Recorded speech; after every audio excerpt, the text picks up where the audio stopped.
Hey guys, Cody with After 5 Outdoors. Today I'm going to do a quick overview of my new Polaris Sportsman 450 HO. This is a 2022 model. Just picked it up. I got a couple miles on it. Got a long history with using the Polaris Sportsman. I had a 2010 and a 2013. Those were both the 500 HO, so those were the carbureted models.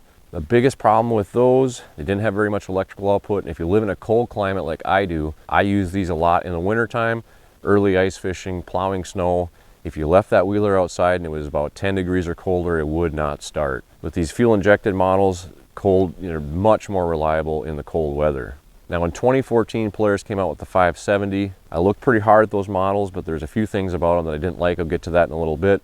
Relatively few changes from 2014 up until the 2020 model, and in 2021 they gave it the total refresh of what you see today. There's a lot of nice things about this new Polaris Sportsman. Let's get to some of them. First thing that I noticed off the bat, battery used to be down on the frame on the old Sportsman, not anymore. They finally put it up top here. Couple star heads, this bracket comes off, you can get your battery out.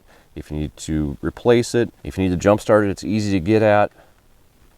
They've got some accessory harnesses up here for you. Very good idea. I don't know why it took them so long to do that.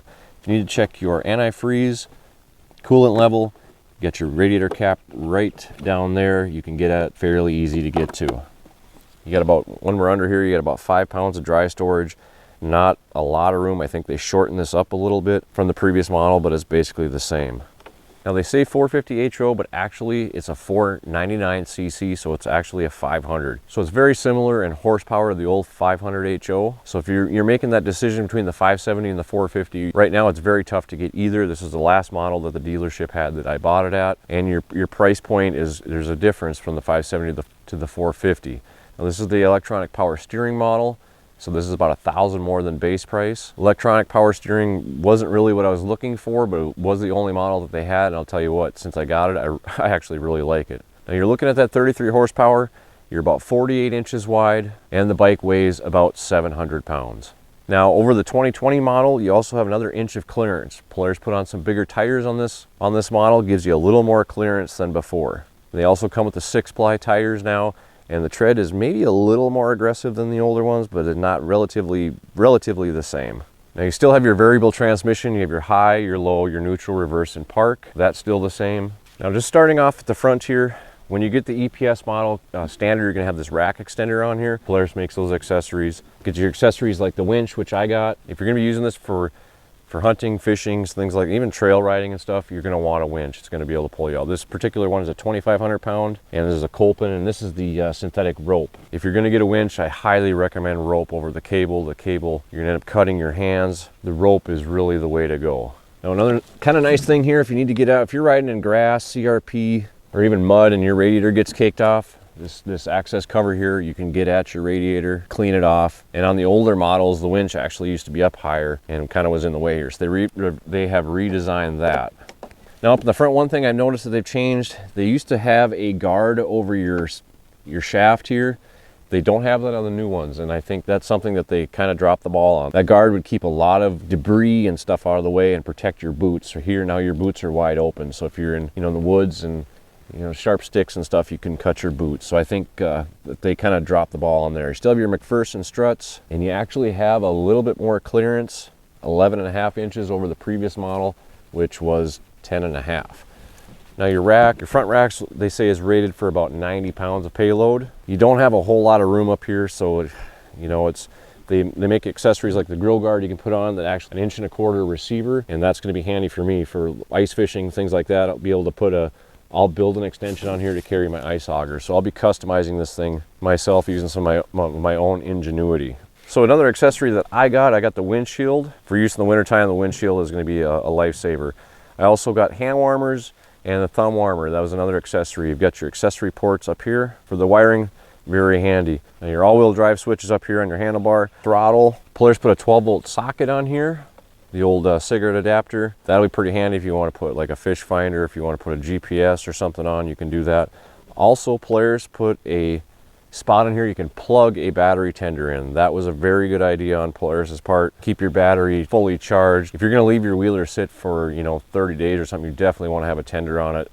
Keep that battery charged up. These batteries aren't the best. They don't last forever. Another very nice thing about this model is the winch control button up here. It blends right into everything. In the prior models, I remember mine used to stick way up here. It get bent, keeps it safer, it's a lot easier to get at. Your high-low beam switch selector for your headlights, your engine off switch, and your speedo reverse override. Now on the older models on Polaris, move up to the seat here. There's a couple other things that I'm going to talk about here in a little bit that I don't like about this thing. But for the seat, used to be a little lever under here you'd have to pull. Now these two tabs right here line up with these grommets down here. And when you have the seat off, you have access to your air filter, you have access to your brake fluid, basically the top of your motor here. And to put your seat back on, you just line it up, push down, and you're back on. Moving to the back rack here, they say 180 pounds of payload here. From the factory, it comes cut out with 3 spots for 5-gallon buckets. Maybe kind of handy, but I don't know how stable it's going to be. There are some cutouts here where you can do tie downs, bungee cords, whatever you want. There's also 2 spots on each side of the rack for flag if you want to put a flag on. Now moving to the back, you have your 1.25 inch receiver hitch here. They say this is rated for about 1,350 pounds. You can tow quite a bit with your Sportsman if you want to. Polaris, I think you dropped the ball. Used to be on the older models, there used to be a dry storage compartment back here. They've taken that out. Now there's nothing here. There's still actually plenty of room where it could be. I think they kind of dropped the ball, or that was a good spot to put some wrenches, your registration, stuff like that. I don't know why you would take storage space away. Now to get at your dipstick on your right hand side, it has a little inspection plate you just take off and you can get right at your dipstick. Oil change on this thing isn't too terribly hard. I'll make a video on that after I get through the break-in period. Now as you get on your ATV, turn your power on. You're gonna have your gauges. Now you've got settings. You have your odometer, your miles per hour. It's gonna have time, your gear selection, your fuel gauge. There's different menus that you can cycle through, your volts, your engine hours, hours before your service is done, and a timer, engine temperature, RPMs. I like to have it on miles per hour. And you can change your modes. You can change many different things on here. Now if you hold the mode button down, you'll go to your option screens. You have your units in miles per hour, temperature in Fahrenheit, change your clock. You can change your colors of your screen. And you have your settings for your electronic power steering. You can have it in low, medium, or high. I set mine to low. It's very sensitive. Power steering is actually pretty nice. Here's my switches for my hand warmers. You can see there's actually 4 slots here you can put accessories. Now when Polaris did the fuel tank and the fuel cap, I think that's kind of a bad idea. That's something I don't like. It's kind of recessed down in here. You can see, I don't know if you can really see it, but there are a couple of drains there. But if you're in the field, you're on the road, whatever, and you need to add some gas, you're gonna have to have a funnel to really get in there, because these new, as we all know, these new gas cans, they'll leak all over the place. Don't know why Polaris did that. It's gonna be a water collector, even though there is a drain there. I think they could have done a little bit better. Your fuel capacity is 4.5 gallons. So you have a pretty decent sized fuel tank on here. So that's just kind of a quick overview on the new Polaris Sportsman 450 HO. Talking about prices, if you're going for the base model, if you can find one, they're about $7,200. The EPS, the 450 HO, is about $8,100. And if you're looking at that 570, I think you're getting close to $9,000. So the prices have went up dramatically, and I think they probably will increase a little bit.